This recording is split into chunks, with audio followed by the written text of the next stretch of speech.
బాబా గారి పాట బాబా గారి పాట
రవిశాస్త్రి గారు ఆఖరబ్బాయినండి. ఉమాకుమార్ శాస్త్రి. నేను 94 నుంచి ప్రాక్టీస్ చేస్తున్నాను.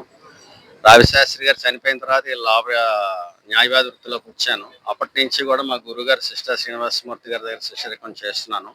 ప్రతి సంవత్సరం జూలై 30 ఒక సాహిత్య ప్రపంచంలోనే కాకుండా న్యాయవాద ప్రపంచంలో కూడా ఒక పుట్టినరోజులా జరుపుకుంటున్నాం మేము. అందుకు కారణం మా గురుగారు వాసు గారు.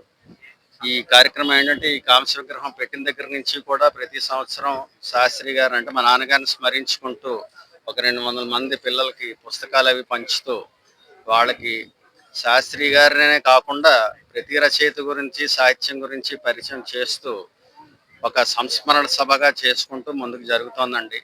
అటువంటి మహానుభావుడు పుట్టడం నేను ఎంతో చేసుకున్న అదృష్టంగా భావిస్తూ సెలవు పుచ్చుకుంటాను.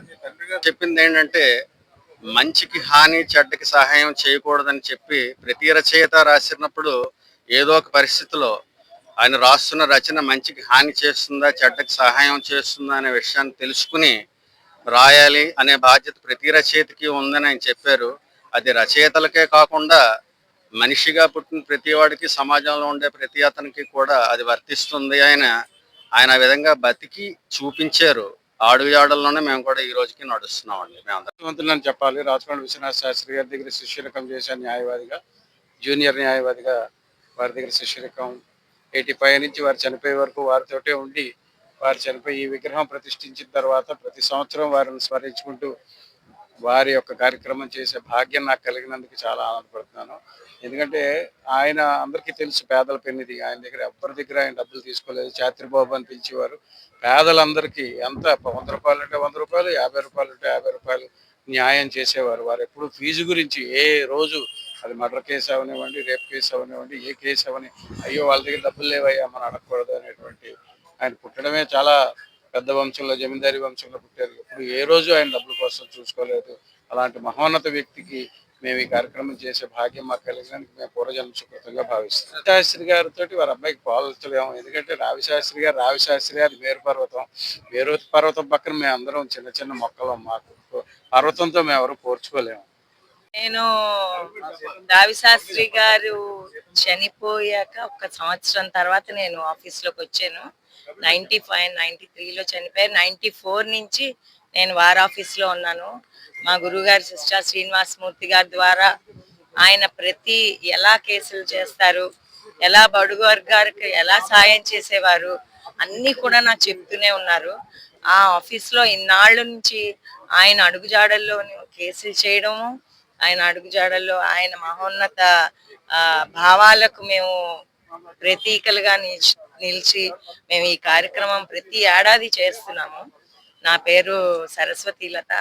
నేను ఈ ఆఫీస్లో ఉన్నందుకు గర్వపడుతున్నాను. గాయత్రి విద్యా పరిషత్ MLBT పాఠశాల విద్యార్థులు, ఉపాధ్యాయులు ప్రతి సంవత్సరం వారి జయంతిని మేము చాలా ఆనందంతో జరుపుకుంటాము. వారి యొక్క విలువలు, వారి గురించి మాట్లాడే అవకాశం మాకు వచ్చినందుకు చాలా ధన్యవాదాలు.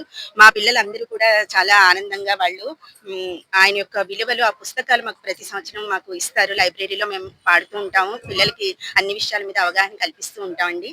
అంటే చాలా మంది ఇప్పుడు ఇంతమంది మహోన్నతులు మాట్లాడారు. అలాగే మా ఉపాధ్యాయులు అందరూ నేటి బాలలే రేపటి పౌరులు. సో వాళ్ళందరికీ కూడా ఇప్పుడు శిష్లా శ్రీనివాసరావు గారు, అలాగే ఇప్పుడు మా మేడం చెప్పినట్లుగా చాలా విలువలున్న వ్యక్తి ఆయన. ఆయన గురించి మాట్లాడే అవకాశం మాకు ఇచ్చినందుకు మేము చాలా కృతజ్ఞులు. నా పేరు